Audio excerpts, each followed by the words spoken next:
Hello. Today we're going to read a story with my friend Dragon. And the story we're going to read is called Roadrunner's Dance. It's written by Rudolpho Anaya, and the pictures are drawn by David Diaz.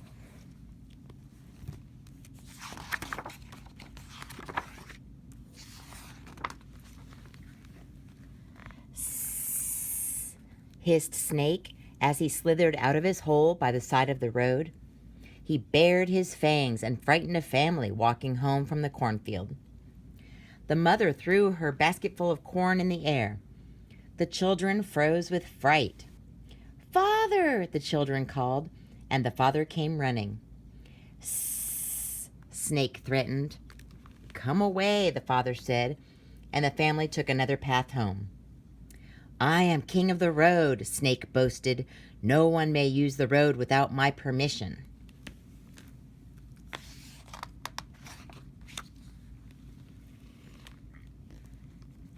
That evening, the people of the village gathered together and spoke to the elders. "We are afraid of being bitten by Snake," they protested. "He acts as if the road belongs only to him." The elders agreed that something should be done. And so the following morning, they went to Sacred Mountain, where Desert Woman lived. She had created the desert animals, so surely she could help. "Please do something about Snake," the elders said. "He makes visiting our neighbors and going to our fields impossible. He frightens the children." Desert Woman thought for a long time.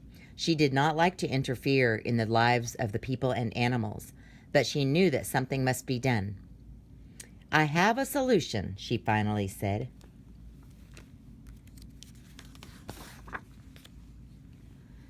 Dressed in a flowing gown, she traveled on a summer cloud across the desert to where Snake slept under the shade of a rocky ledge. "You will let people know when you are about to strike," Desert Woman said sternly. And so she placed a rattle on the tip of Snake's tail. "Now you are Rattlesnake. When anyone approaches, you will rattle a warning. This way they will know you are nearby." Convinced she had done the right thing, Desert Woman walked on the rainbow back to her home in Sacred Mountain. However, instead of inhibiting Rattlesnake, the rattle only made him more threatening. He coiled around, shaking his tail and baring his fangs. "Look at me," Rattlesnake said to the animals. "I rattle and hiss, and my bite is deadly. I am king of the road, and no one may use it without my permission." Now the animals went to Desert Woman to complain. "Hoo, hoo," Owl said, greeting Desert Woman with respect. "Since you gave Rattlesnake his rattle, he is even more of a bully. He will not let anyone use the road. Please take away his fangs and rattle." "What I give, I cannot take away," Desert Woman said. "When Rattlesnake comes hissing and threatening, one of you must make him behave." She looked at all the animals assembled. The animals looked at one another. They looked up, they looked down, but not one looked at Desert Woman.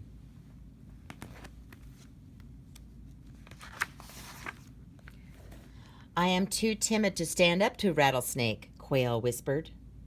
"He would gobble me up," Lizard cried and darted away. "We are all afraid of him," Owl admitted. Desert Woman smiled. "Perhaps we need a new animal to make Rattlesnake behave," she suggested. "Yip, yip," Coyote barked. "Yes, yes." "If you help me, together we can make a guardian of the road," Desert Woman said. "I will form the body, and each of you will bring a gift for our new friend." She gathered clay from the sacred mountain and wet it with water from a desert spring. Working quickly but with great care, she molded the body.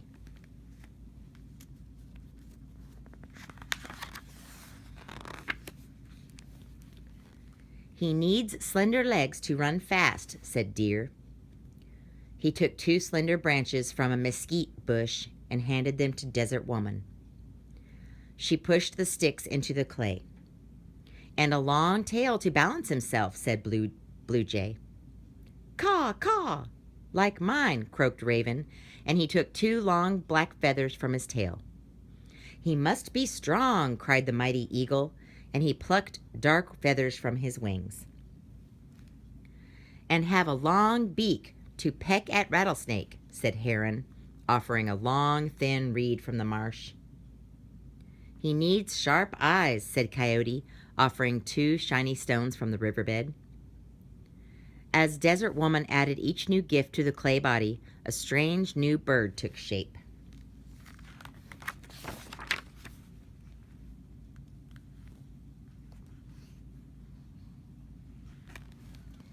"What is your gift?"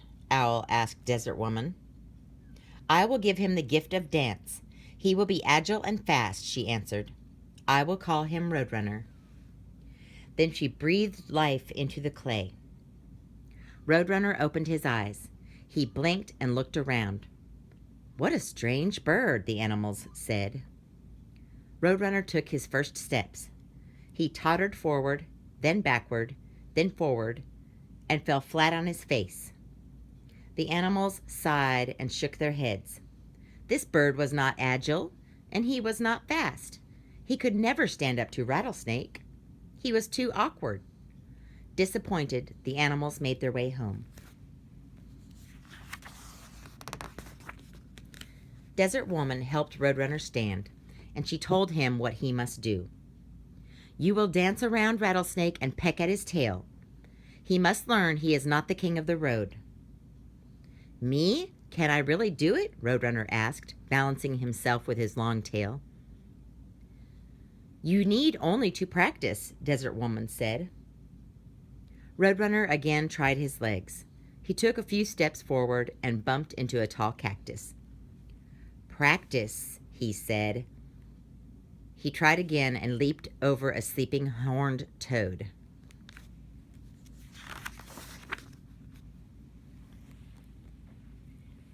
He tried jumping over a desert tortoise, but landed right on her back. The surprised turtle lumbered away, and Roadrunner crashed to the ground.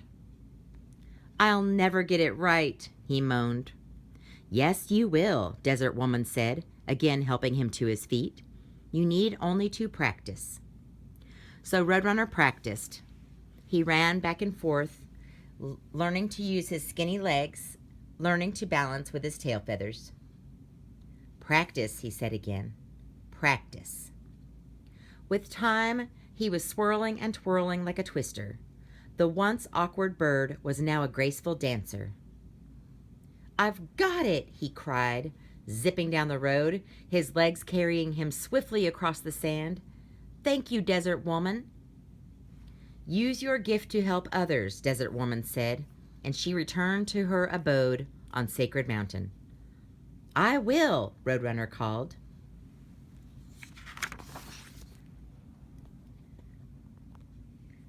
He went racing down the road until his sharp eyes spied Rattlesnake hiding under a tall yucca plant. "Sss! I am the king of the road," Rattlesnake hissed and shook his tail furiously. "No one may use my road without my permission." "The road is for everyone to use," Roadrunner said sternly. "Who are you?" "I am Roadrunner." "Get off my road before I bite you," Rattlesnake glared. "I'm not afraid of you," Roadrunner replied. The people and the animals heard the ruckus and drew close to watch. Had they heard correctly? Roadrunner was challenging Rattlesnake? "I'll show you I am king of the road," Rattlesnake shouted, hissing so loud the desert mice trembled with fear. He shook his rattle until it sounded like a thunderstorm. He struck at Roadrunner, but Roadrunner hopped out of the way. "Stand still!" Rattlesnake cried and lunged again. But Roadrunner danced gracefully out of reach. Rattlesnake coiled for one more attempt. He struck like lightning, but fell flat on his face. Roadrunner had jumped to safety. Now it was Roadrunner's turn. He ruffled his feathers and danced in circles around Rattlesnake. Again and again, he pecked at the bully's tail. Like a whirlwind, he spun around Rattlesnake until the serpent grew dizzy. His eyes grew crossed, and his tongue hung limply out of his mouth. "You win! You win!" Rattlesnake cried. "You are not the king of the road, and you must not frighten those who use it," Roadrunner said sternly. I promise, the beaten Rattlesnake said, and quietly slunk down his hole. The people cheered and praised the bird. "Now we can visit our neighbors in peace and go to our cornfields without fear," the elders proclaimed, "and the children will no longer be frightened." "Thank you, Roadrunner," the children called, waving as they followed their parents to the fields. Then the animals gathered around Roadrunner. "Yes, thank you for teaching Rattlesnake a lesson," Owl said. "Now you are king of the road." "No, now there is no king of the road," replied Roadrunner. "Everyone is free to come and go as they please. And the likes of Rattlesnake had better watch out, because I'll make sure the roads stay safe." The end. Hey, Dragon. Good night. Good night, Dragon. Mwah.